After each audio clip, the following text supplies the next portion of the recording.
Isang mapagpalang araw na naman mga kapatid at muli tayo mag-aaral ng salita ng Diyos. At ang salita ng Diyos natin pag-aaralan, atin po itong kukunin sa may Kawikaan, Kabanata 10, talata 23. Ang sabi po dito, ang paggawa ng kasalanan ay kasiyahan ng masama, ngunit ang mabuting asal, kasiyahan ng may unawa. Mga kapatid, mga magulang, mga kaibigan, ito po ang salita ng Diyos. Ang papuri, ang pagsamba ay para lamang po sa Kanya.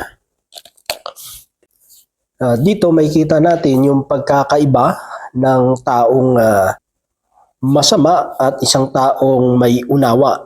Diba? Ang sabi doon, ang isang taong masama ay siya ay natutuwa sa paggawa ng kasalanan. At dahil sa paggawa ng kasalanan, ito yung parang nagiging source ng kanilang kasiyahan. Diba? Kapag meron silang binubuli, meron silang pinagtatawanan, diba? O kaya pag merong kapwa sila na napapahamak, o kaya nadidisgrasya, o kaya may hindi magandang nangyayari, o kaya kahit yung kapansanan sa katawan, no? Ginagawa nila itong katatawanan.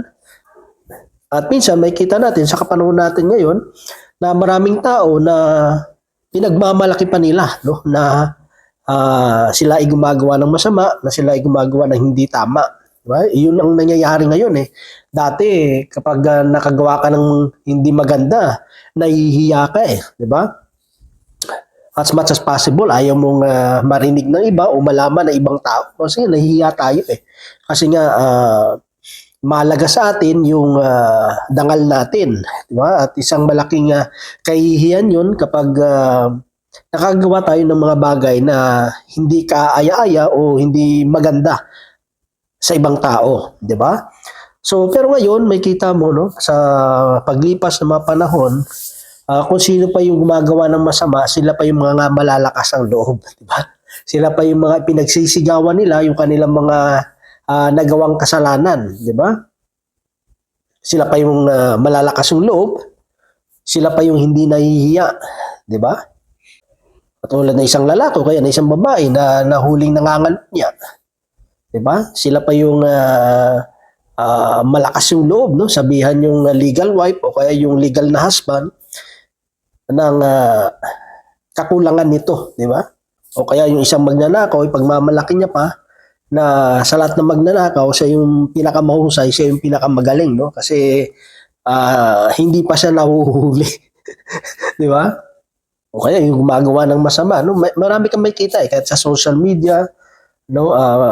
Yung away ng pamilya nila, bino-broadcast pa, di ba? Dati pag away pamilya, as much as possible, yung turo talaga sa atin, kung may problema kayo sa pamilya nyo, sarilinin nyo, di ba? Pag-usapan nyo within sa family. No? Pero ngayon, wala na, no? Bino-broadcast kasi pwede ng pagkakitaan, no? Pwede nang magkaroon ng income dahil sa kasiraan ng pamilya. At kahit yung mga kabataan ngayon, di ba? Kung sigaw-sigawan lang o kaya bastusin, no, yung kanilang mga magulang ay talagang parang ordinaryo na lang, di ba? Hindi pareho dati, pag ginawa mo yan, talagang mapapalo ka, di ba? May paglalagyan ka kapag ginawa natin yan sa mga magulang natin o kaya sa mga nakakatanda sa atin, ay talagang may parusa na tayo itatanggapin. Kaya nga yung pangangaral ng mga magulang natin o kaya ng mga taong nakakatanda sa atin, hindi lang sa pangaral, kundi kapag hindi natin sinunod yung pangaral nila,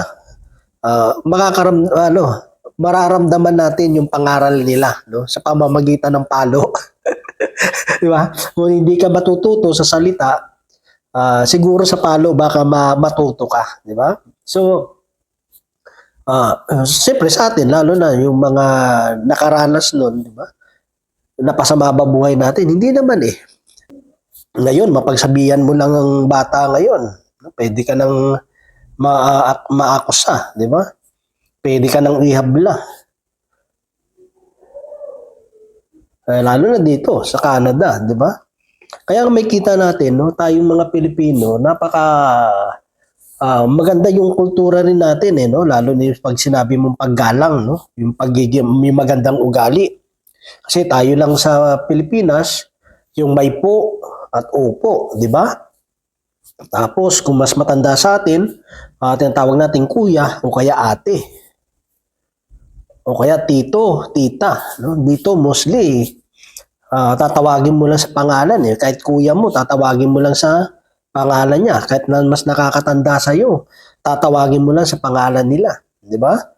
Eh sa atin, hindi pwede 'yon, 'di ba? Para sa atin kasi kabastusan 'yon.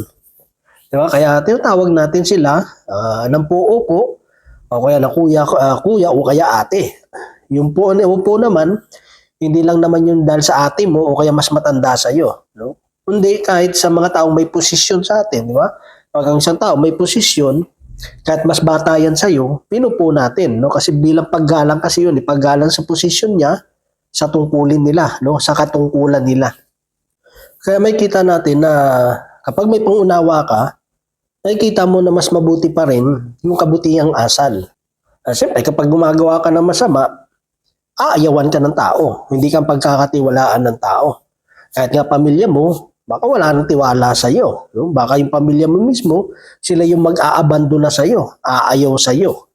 Kasi bakit? Kasi mapapahamak din sila sa masasamang ginagawa natin, di ba? Kapag gumagawa tayo ng masama.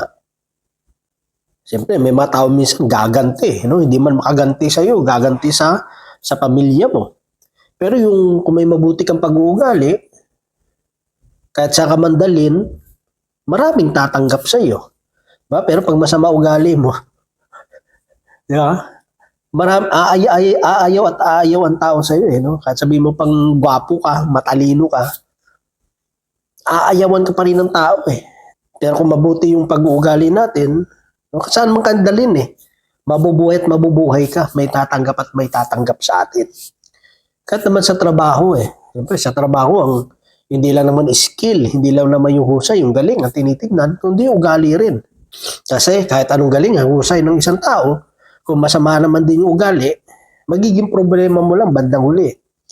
Kaya nga, yung mga anak natin, no, kahit dito sa Canada, tinuturuan natin kung paano mag-bless sa matatanda, magmano.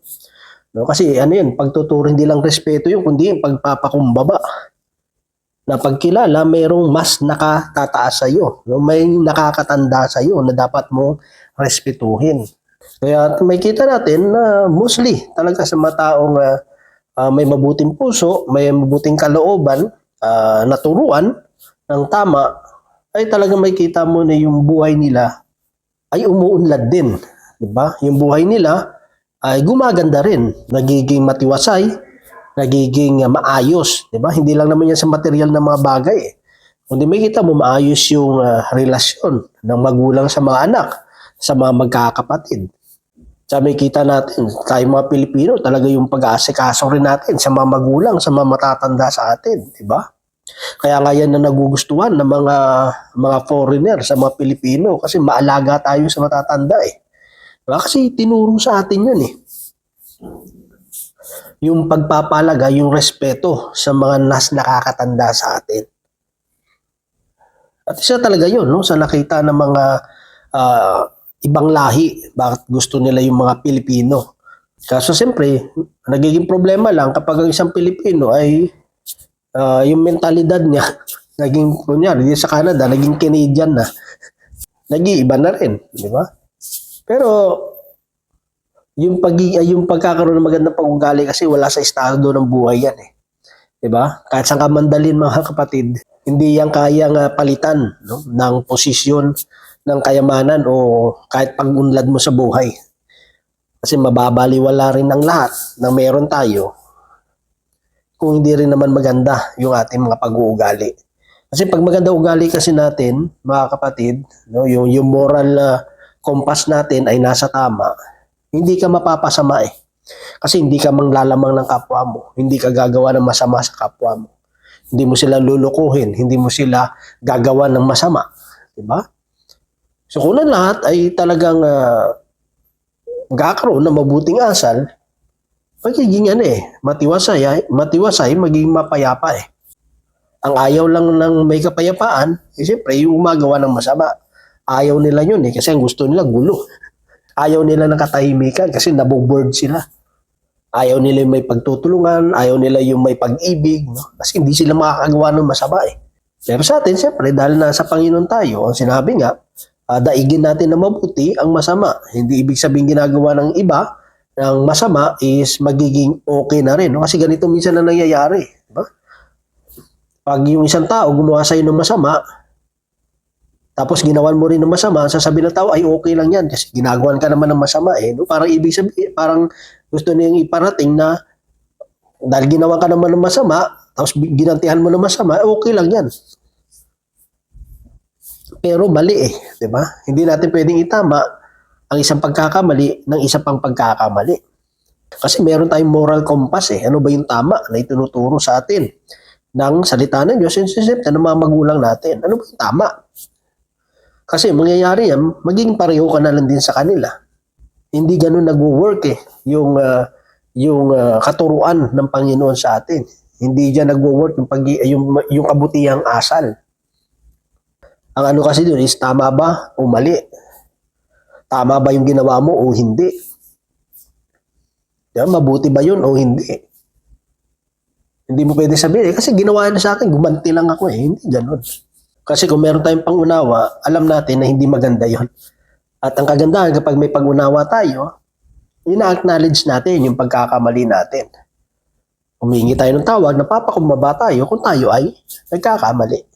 So, yun ang pag may pangunawa ka Diba? Pag may pangunawa tayo, nakukonsensya ka Alam mo kasi mali ginawa mo So, ano mangyayari pag nakonsensya ka? Dahil alam mo mali ka.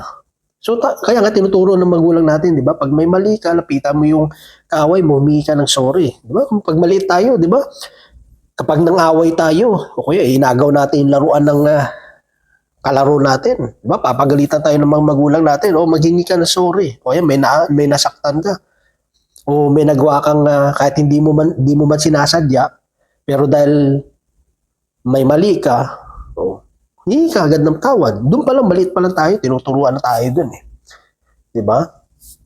Sadya mo man o hindi, kailangan mo humingi ng tawag kasi nga, merong hindi maganda tayong nagawa. At syempre, kung yung mga bagay nito, dala-dala natin hanggang sa pagtanda natin at maibahagi natin sa mga anak natin, hindi maganda. At kasi, yun na rin naman talaga ang tama na dapat nilang gawin din. At dapat na din natin gawin. Kung gusto natin, una, ang Diyos ay matuwa sa atin at yung kapwa natin. Diba? So, yun lamang mga kapatid. At tawa ang Diyos ay patuloy magpala sa bawat isa po sa atin. God bless po sa ating lahat.